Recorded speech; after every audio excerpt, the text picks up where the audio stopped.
Linda K. Gifford. I'm playing with my son's toy. Not exactly a toy. It's just a pretty cool ninja skill kind of thing. I was playing around with the one that doesn't actually cut you on one of my recent live streams, broadcasts, what do you call these things now? I don't know. I can't keep up with technology enough to know what to call it. But this one really cuts, and it has cut me 3 times. And you know what?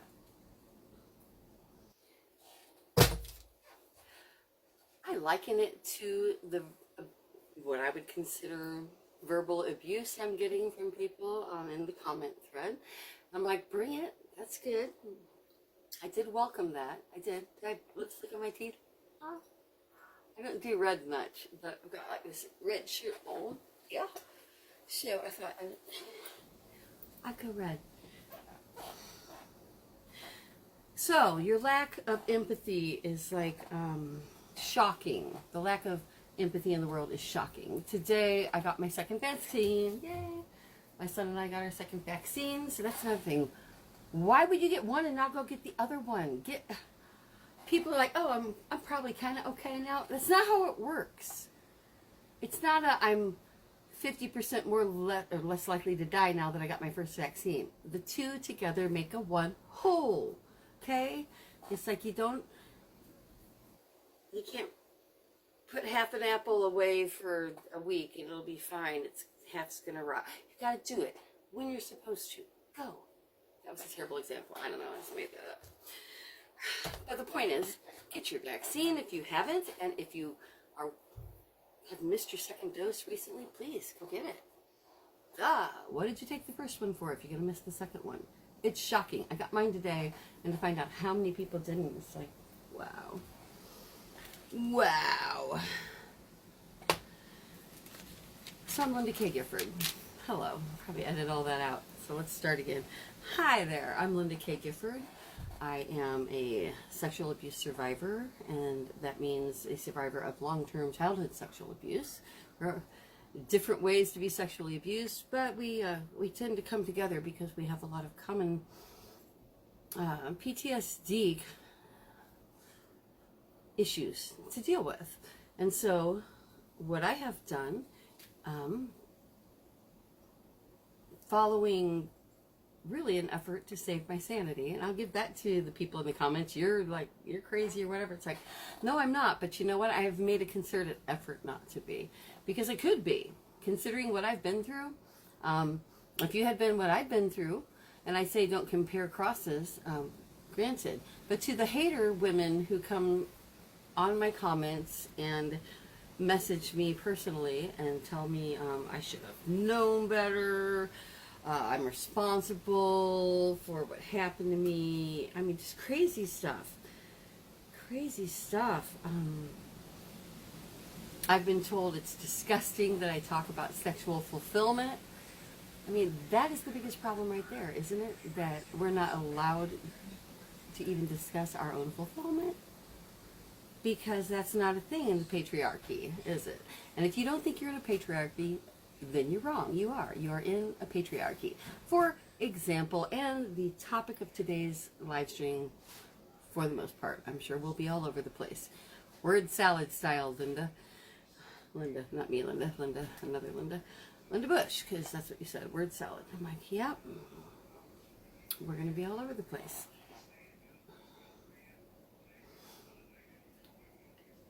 I'm beyond being hurt, but I'm still baffled, somewhere between baffled, pissed, and fascinated that so many women choose to diminish the experience of myself and others like me. And so I spent a lot of time just being pissed off at you for being dumb and ignorant and mean. But now what I'm trying to do is understand why you are the way you are, in a real effort to change things, in a real effort to affect change in the world and for other people and other survivors. And I got made fun of for that. You're not a survivor. You didn't go to war. It's like, now I'm going to go back to what I said before about crosses. Don't compare crosses. Everyone's cross is different. No one was firing upon me. My life was not imminently in danger, although I did try to commit suicide twice as a teenager. Once at 16, 15, no, 16, and once at 17, or barely 18. I tried to take my own life. I did. So does that make me a nutcase? Why don't you have empathy for that? Why wouldn't you say, instead of, yeah, you're crazy, see, you tried to kill yourself, why wouldn't you wonder, what would make a girl who's telling us now that she spent 7 years being trained to do sex acts and be a mistress to a pervert, why would she want to kill herself? We don't get it. And I'm just like, you know, I've gone through denial and acceptance and putting it out there, and then the animosity and my own anger back at you, and now I'm just kind of like, I'm not going to back into my corner and retreat because you don't like me, because you don't like what I have to say. So I talked to my therapist about this week. As I've told you before, I have a therapist I see once a week, and I'll probably see her for the rest of my life. And she said it's hitting them too close to home. So I'm thinking about that. I'm like, okay, so why don't they empathize? If they understand, if they've been through these experiences, why don't they empathize? So then I think it out, and it's like, well, it's got to do with what we talk about on here all the time, being part of a patriarchy that celebrates using and abusing us, marginalizing us women. I mean, blacks, browns, poor people in general, and basically anybody that they can fucking marginalize. Gonna edit that out. Basically anybody they can marginalize.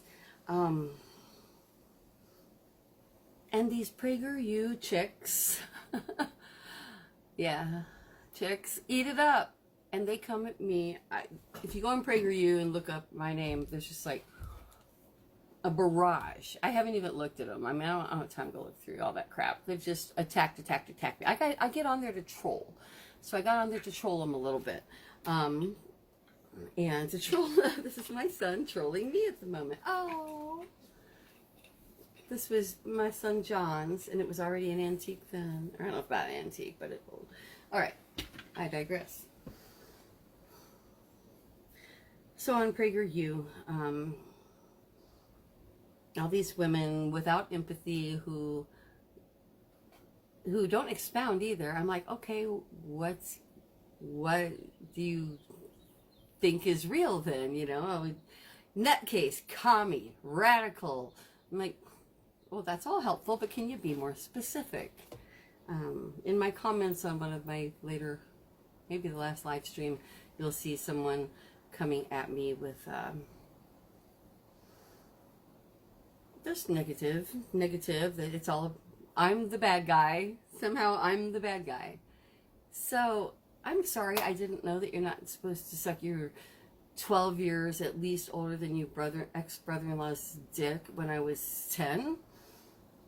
I'm sorry that I didn't. I'm also autistic on the spectrum. I have Asperger's syndrome, something that factors in, I'm sure, but plenty of people that aren't on the spectrum also are abused and assaulted, and you've taught us to think that it is our shame and our guilt that we were in these situations because we didn't tell, or we didn't fight back, or we didn't hurt somebody. And I've talked about this stuff before. I'm just kind of summarizing here. I don't know how you can hear what I have to tell you unless you just think I'm lying. If I'm just a liar, I don't know, maybe I can be an actress. Maybe after you guys decide to discredit me and my experience, someone will hire me as a fucking good actress. Because I just don't understand why you would jump to that thought. Why would you jump to the thought that I'm making up something so dark? What they do. So my mind's like drifting. I could think about that for an hour or so, but I'm not going to do it. So yeah, I'm going to summarize a list of things from PragerU, essentially. I'm selfish. Yes. Hell yeah. It's all about me now and from now on. And then it's going to be all about whoever I care about and want in my life and love. Because once it's all about me, I will know who those people are. And I think that I should choose the people in my life that I care about and love, not have it dictated to me who I should care about and love. You know, going back to the concept, the reality that your vagina belongs to you, not your religion or your parents or your husband. Gosh, I've been in trouble. I got in trouble with the bus company. For one semester, I drove a bus when I was saving the money to get my medical coding certification. I needed certification, and they gave a $2,000 sign-up bonus. Like, hell, I'll drive a bus for a semester to get that. So I did, and then I spent it on a new set of books because you had to have the current medical coding books and blah, blah. So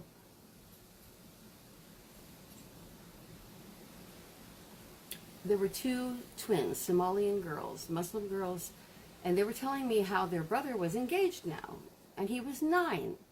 And these girls, I never asked their age, but I'm going to give them like 14, 13, 14 years old, and junior high, you know. And their little brother, they're like, oh yeah, he's engaged. I'm like, he's 9. How could he be engaged? And they're like, well, because their dad made an arrangement with some other guy. And I'm like, you're not going to do that, are you? And they just like looked at me like, what? And she's like, well, we got talking about it on the bus. And I'm like, so it became a topic, you know, for weeks. I'm like drilling into these Somalian twins, beautiful girls' heads, you know. I didn't talk about vaginas because they're little girls, but I did talk about the fact that you pick who you want to be with. You don't let your dad choose somebody. You're going to be stuck with that person for life, So the PragerU people say I'm terrible because I believe in premarital sex. And I promote premarital sex. It's like, no, I don't. But I don't not either. It's not a thing. The idea of premarital versus extramarital. A piece of paper is a freaking piece of paper. And I'll never tell my child or anybody else on this earth to get into a long-term relationship with someone and make a lifetime commitment, especially to have sexual intercourse with them whenever they want to, supposedly, because that's the thing too. Evidently, you're supposed to do it when they want to, and it's like not about you. You're not allowed to have your own. And PragerU, women's sexuality is not a thing, and they hate Muslims. Whereas Muslims in Islam, it's actually part of Islam that sex is not just for making babies. It's about mutual joy. And yes, Islam has been bastardized by some assholes, just like, you know who else? Christianity is being baptized by a bunch of assholes. And there's a bunch of great Christianity going on out there too. 2 of my friends are married to each other and they're ministers. And they are working to change the way people look at Christians, because they also know that, as one of my pastors said, Jesus, if you want to go the Jesus route, and I'm not any religion, I'm everything or nothing.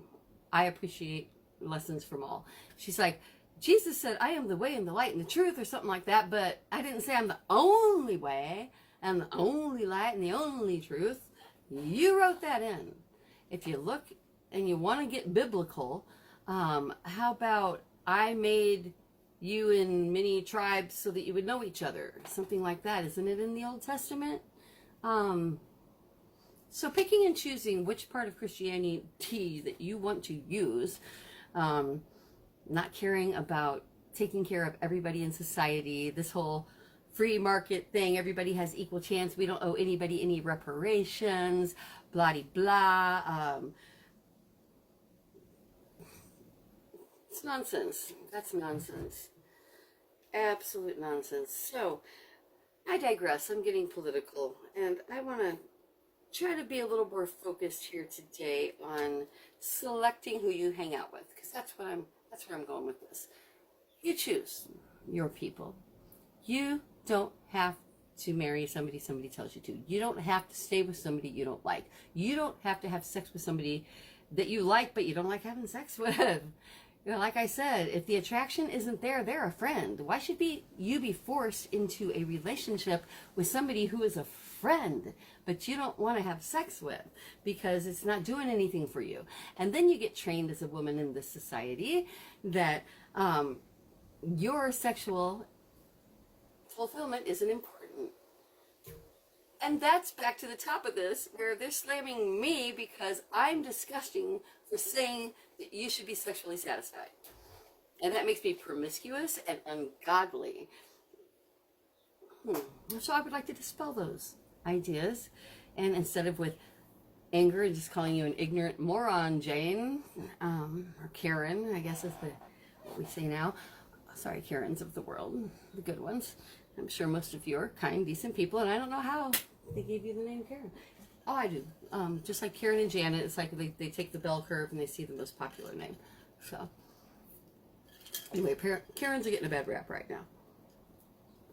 But, that being said, okay, Karen. I'm a terrible person. Hell yes.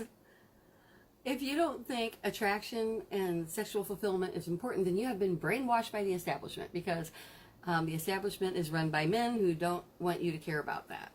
And they haven't wanted you to care about that for a long, long time, to the point that you like push it aside.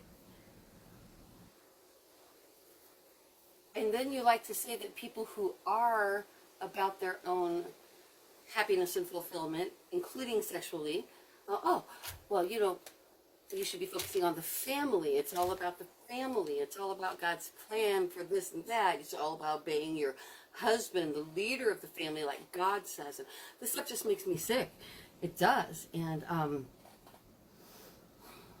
the problem is, like me, one of the things that has gotten me to a point in life that I have joy and happiness is my inherent progressive approach to life. My parents taught me to make things better, to fight for justice, to change things, to see what's there, to explore every religion, to look for the unifying things in life and in peoples. And thank God for that, because although I lived a double role and I managed to mask and hide and get through life without killing, well, I tried a couple times to kill myself, but it's mostly, the early years were rough. And my adolescent and early teens were tortured. So if you can't have empathy for me there, I don't know, that doesn't make me bad. That makes you bad. So, F you. You do you. I'm talking about it because I want other people in the same situation to realize that those people aren't your people. They're not my people either. These people I grew up with, and some of these people in my hometown that come after me, I don't even understand why. I've got more friends than not. Don't get me wrong. It's not my hometown hates me. Most of my hometown are my friends and peers. But there's always that element of people that, for whatever reason, they knew the person, or like my therapist said, maybe it's that they're hiding their own shame, and rather than admit it, they'd rather wear that. I'm sorry for you. But to tell me that I'm responsible for what happened to me and that I was old enough to know better is just, I can't say that you can have your opinion, because it's not an opinion. And if it is, it's wrong. Think about the fact that we have a legal age for adults in this country. Why? Why do we declare a line between child and adult? Right? Because we've decided that nobody before this age, that teenagers make terrible decisions anyway. So let's at least draw a line that they have to be 18 to make a terrible decision. And maybe by then they'll learn a little bit to not make a terrible decision. I don't think so. I think 18 is way too young, unless we get a grip and stop sexualizing children at a very young age. So trying to understand, like I was back to the top again, as I like to say, talking with my therapist, trying to understand, because I'm not hurt by what they're saying, but I'm trying to understand, how can they feel this way, if they've never experienced this, how can they feel this way? And she's like, well, it's likely, statistically, that many of the people that come after me have experienced this sort of thing. So I encourage you not to take it on yourself. I encourage you, while you're here getting ready to comment hateful things to me afterwards or message me, you might examine yourself and say to yourself, forgive yourself. If you were an adolescent or a teenager and an adult was doing sexual things with you, forgive yourself, because the adult was the adult that should know better. And then work to change society. And that's why I'm on here. And if you don't like it, you're not my people. That's okay. Bye-bye. You do you. You do you. For the other 3,000 people that I'm going to talk to in a couple of weeks, that this will have hit, and that many people will view, and people will come to my store and they'll support women artisans at feelgoodfairtrade.com, and other people will support the Sweet Survivor Rescue Fund, which now has a $5 subscription available on this page in the shop section, or at my store feelgoodfairtrade.com, which it actually connects back to. You can support Sweet Survivor by buying jewelry. If in telling my story, I help more people in this world, and women in this world, and girls in this world, to not have to go through decades of tortured thinking and trauma and just trying to come to grips with what happened to them, then my job is done, and bring it on. Hate me all you want. Okay, I'm good. If the best revenge is living well, then I'm good. But I don't need revenge. I feel for you. I really do care about you. I think that you've been led astray by somebody in your life, or religion, or there's some barrier. Examine yourself. What is the barrier? What is the barrier in your heart where when you hear someone tell you they were sexually abused for years, forced to do things against their will,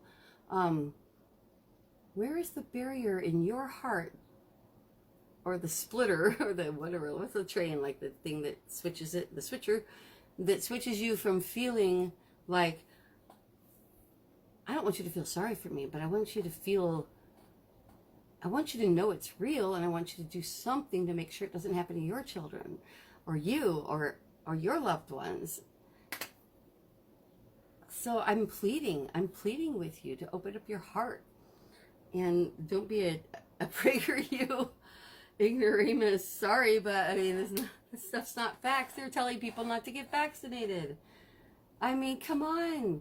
You just want to kill yourselves off? I mean, when I was being meaner, I guess I was saying that's a thing.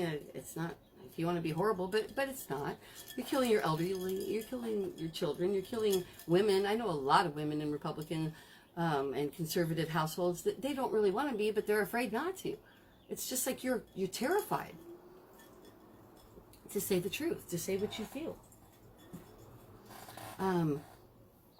And you have to live in this reality, so you bury your own needs, and you bury your own desires physically and sexually, and you bury your own empathy.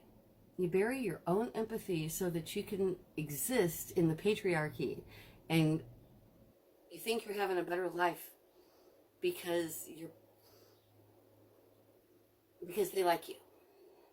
So if you're a woman conservative, you're begging for this male praise and this male acceptance, then you are exactly the person, you're exactly the person that needs to be here listening and talking. And maybe you should get a therapist too, like I do, like I have. But for God's sake, stop thinking that 17-year-old girls, or 16-year-old girls, or 15-year-old girls, or that they are women. They are not, pardon the term, fuckable. They are not. You cannot have sexual intercourse with a child if you're a decent person. And listening to people like Representative Gates and others say, oh, well, she was 18. 18 is a child. You don't. And so many, you know what, a lot of conservative women are with men because they got knocked up They don't believe in abortion. They get stuck into a marriage they wouldn't have done if they hadn't got pregnant. And this is the God's truth. You don't have to believe me or not, but look up the statistics or a polls done on this. How many people then justify their existence? Because, I love my kids, so I'm glad they're here, they say. And I'm like, you know what? I love my kids too. And I'm also glad my kids are here. But my kids are here because of a luck of timing, just like me. And that is beautiful and wonderful in and of itself, that you made it through stardust to be existing on the earth. But God didn't have a plan for my kids. There's no conscious being that decided that these particular children had to be here any more than the particular children that you are basing your entire attachment to, this family, to this mean man who abuses you, who hurts you, who diminishes you, who tells you to vote for a pervert, asshole, son of a bitch, who convinces, and now the big push in conservatism is telling women not to go to college. Your daughters don't need to go to college, they need to be God-fearing. That's a whole other live stream that I can't even get into right now, but it makes me extremely angry. That's all I can say there.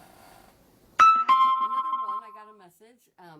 At the 13 or 14, it wasn't a message, I'm sorry, this is an actual person said, a long time ago too. They said, 13 and 14-year-olds can breed. That was the word, breed. Not have a child, not fall in love, not make sexual decisions about their own fulfillment and happiness. They can breed. They're breeders. At the point that you get a period and you can have a baby, you're good to go. And that was this person's attitude. And I'm just like, you just want to slap them. You just want to knock them down. Really? But the deal is, you women, you women, you believe that too. You believe it too. That's why you allow yourselves to be forced into situations that don't make you happy because you think, I'm doing God's work. You know what? You know what God's work is?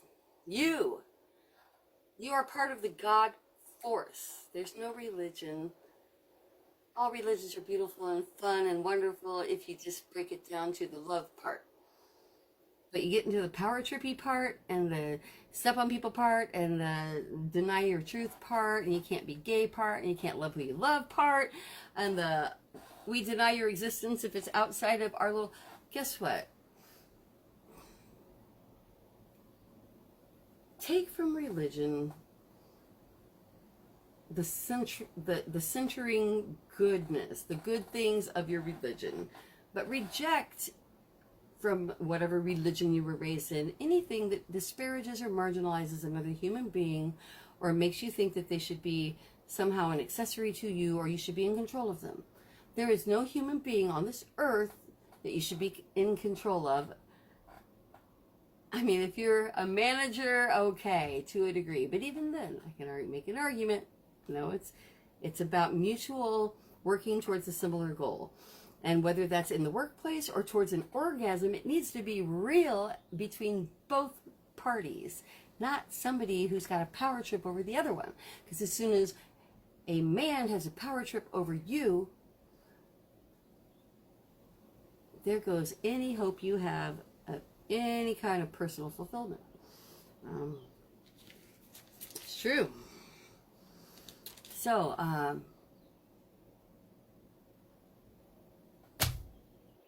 it's just disgusting to me, and I brought it up recently, and I'm sure it'll come up all the time. But to cap that, will you stop sexualizing your 13 and 14-year-old? Will you stop allowing them to participate in the paradox of be pure and innocent, but be hot? Nobody should have to be hot. We should all be able to mesh and just be free and open enough to mesh with who we mesh with. But we have the society as it is to deal with. And that's why we're going to work at fixing it. So, I don't feel sorry for myself. That's another thing. Someone said, oh, you just feel sorry for yourself. Get over it. And that went hand in hand with, you made the decision. It's like, no, I didn't make the decision. I mentally fled the situation. I split into alters that handle things. I did not make the decision. But the bottom line is, I know this is God's truth. My God forces truth. I am responsible for my life. I am responsible for my happiness. I am responsible for my future happiness. And I am responsible for showing my children that their happiness comes number one, and that is not selfish. And that doesn't mean hurt people or use them. Quite the opposite. It means part of your own happiness is being just blatantly honest. Some people say brutally honest. If it's brutal, then it's probably a situation that needed to end. If you feel brutalized, then they're not your people. Again, there we go again. They're not your people. So give them up. Give up the people that aren't your people. Because you know why? Because they don't really care. No one cares. You know what? Even somebody that, like, thinks they're in love with you and you think you have a good relationship, if you turn them into your caregiver, it's great to be honest and use your words, like I always say. But don't turn your lover or your husband or your prospective whatever into your caregiver, because then they're not your lover anymore. They're going to detach. Once somebody becomes your caregiver, they detach. You can't help it, because we are physical beings and we deserve physical happiness, and our mental state depends on our physical happiness too. And that doesn't mean I mean, honestly, the way I feel about my partner is, like, if we couldn't have the same kind of physical relationship we have now, tomorrow, I'd happily push his wheelchair for the rest of his life. I don't care, because I've already experienced this level, and my mind already, the fact I've been there. So it's not about, I'm not saying life is about fucking all the time, and it's about starting your life with somebody, knowing that there's actual mutual mental and physical attraction between you. And then whatever happens, you'll deal with. But once you have that basis of love, nothing can break you up. Nothing can make you part. You know, this concept of, oh, we just grew apart, I don't believe in that. I believe that if two people get together and they don't make it, that's not your love. That was never love. It was some kind of love. It was some kind of affection. It was some kind of desire to try to be in love. But if you don't make it, if your desire is to make it forever, and you both said that and you didn't, then stop this. Oh, but that was my love. Because you're never going to get over things. Fucking get over it. Move on. I've had 3 marriages, 3 divorces. I've got 3 kids, 2 with one father and 1 with another. And I can honestly say right now that though I thought I loved them then, I did not love them anyway as much as I should have to have been in a marriage with them. But that doesn't stop us from marrying people, because we don't know that yet. You don't know it gets better till it gets better. So don't kick your own ass. But don't live a life. If you are a child abuse survivor, a PTSD survivor, it's the main people I talk to, but anybody else, don't live a life where you're trying to see your reflection in someone else's eyes. This is your life. Live it. Live it happily. Choose your people. Pick your people. So, hey, I made an acronym. SPADES. That's the new acronym for the, I'm still trying to figure out what it's going to be called exactly. Basically, I want to give you a pocket guide. I want to give you a pocket guide because this is what we mostly talk about in my private coaching with people, is how to deal with triggers. And there are, I said 5, but I had to add 6 in now. So it was SPADE. So it's like, call a spade, right? SWEET is Survivors Will End Trafficking. We have the Sweet Survivor Rescue Fund. Please go start a $5 subscription. I'm begging you, start a $5 subscription to the Sweet Survivor Rescue Fund so we can get people in trouble out of trouble immediately. Okay? $5 a month. It's that easy. Feelgoodfairtrade.com has it. This page has it. Sweet Survivor.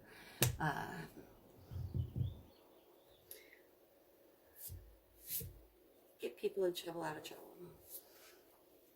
And I'm trying to figure out how to wrap up succinctly here.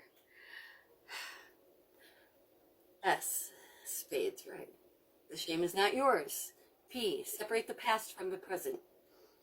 There's great techniques to do that, and we're going to go all through that in my book. SB. A is ask for what you want, and that's the use your words concept. Ask for what you want and use your words.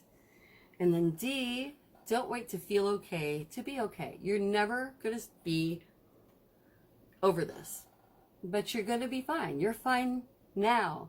Just stop thinking about what happened to you. Lots of people have had it worse. Lots of people have had it better. It's not a competition. This is your life to live, and you need to live it to your fullest and to your best. So we're not going to care anymore. Yeah, I'm going to seek justice for what happened to me still, and there's news there too. But I, long ago, or not, I say long ago, months ago, been working on it for a couple of years now, have managed to take the shame off myself, put it away, separate the past from the present, to ask for what I want and to use my words, and to go out there and do what I want to do and realize I'm never going to feel like I'm over this. It's just part of me. You are you're a CSA, as we are childhood sexual abuse survivors. So we are CSA survivors. I'm going to coin that, I think, put it on a hat or something. And it's not a death sentence. It's not a doom thing. We have a unique perspective, and we can change the world. We have the perspective and the empathy and the understanding of the effects of the paradoxes society sets up for girls and women, that we can actually point it out. And that's what I'm doing. And I encourage all of you to do the same. If you have been in the situation I have, also do that. Also do that. Speak your truth. But if you don't feel like you want to speak your truth, at least forgive yourself. At least you. So we were at D, S-B-A-D, and E, educate. Educate and advocate. Educate and advocate. That used to be the last one. Now I'm going to add on another S and call it spades. Call a spade a spade. Spades. Another S is select your people. Select your life. It's yours. It's nobody else's. And don't kill yourself, for God's sake. Oh my God, I want to throw that in. I'm really worried. I'm really worried about one of you in particular, and you know who you are, and I'm going to say this right now. I do love you. I don't know you personally, but I love you as a person. We have talked, and this whole idea of leaving for a better life, do you think for sure it is? Or are you brainwashed? Are you brainwashed by your mythology and some religion to say that, oh, if I get out of this life, I'm going to be like eating freaking grapes by a beautiful perpetual stream and the best weather ever with little angels flying around? Come on. You don't know what's next. This is the life you have. This is the one you get. So you're not going to commit suicide. You're not going to think those thoughts. You're not going to think that life is better on the other side. You don't know if there's another side or not. There may be. I hope so. I even kind of think there might be something after this. But you know what? That verdict is out. And that's another thing I get from the PragerU people, that I'm not God-fearing. It's like, no, I'm not. I'm not. You're right. God, why would you subscribe to somebody you have to fear? If somebody says to you, you know what happened to them, like I sent plagues of locusts, and I killed all the firstborn, and I'm bad, mama drama. If you cross me, then wouldn't you want to get away from them? Wouldn't you be like, I'm going to elect somebody else to be God? I mean, come on. There's no fearful God. God is a force. God is a tool. A conscious God would not have let anybody suffer. A conscious a God that I would want. Otherwise, he's an asshole, he or she or it. You know, if there's an asshole God out there, I also don't want to be associated. If I have to live in fear of God, then God's a fucked up piece of shit. And God's crap. And I don't want anything to do with him. But that ain't the way it is. God is a force. A symbol, a term that you can adopt to apply to the goodness in your heart and in other people's hearts and in life. And you can apply it. So do that. Apply God and the God force to your life, okay? We're going to talk about this more. But, I did name the guide. It's going to be called How to Get From Trigger to Happy. So that will be up in 2 weeks. And it has to be because one of the largest, if not the largest, most prestigious publicist in the world has asked me to join them and to help promote me. And I'm thrilled. But the caveat, if I want to be included in this year's summit where I get to present in front of 75 plus actual producers of media who are filling their rosters for interviews, pre-publicity interviews for the book. To do that, I had a deadline of 2 weeks, which I'm happy to meet. I already have the software. This is all written. I'm wrapping it up, working really hard, and How to Get From Trigger to Happy is about to come out. And that's not my main book. My book is Self-Talk. This is a guide that will help you, something you can put in your back pocket instead of a bottle of pills to help deal with your PTSD and the social triggers. All right? So, again, I'm Linda K. Gifford. Thank you for joining me. Please comment. I will go back and look through and comment and engage you in discourse if you would like to do so. The phone I usually live stream on is actually broken, and I'm awaiting a new one in the mail, my iPhone 11. So we're on a note right now, and it's I'm not getting the same stuff, so I'm not seeing the comments. But I will address those later and in the replay. You guys take care. You take care. Life is just full of so much joy that you can't worry about haters. Haters gonna hate. Haters gonna hate. Be sure you're a lover. Bye.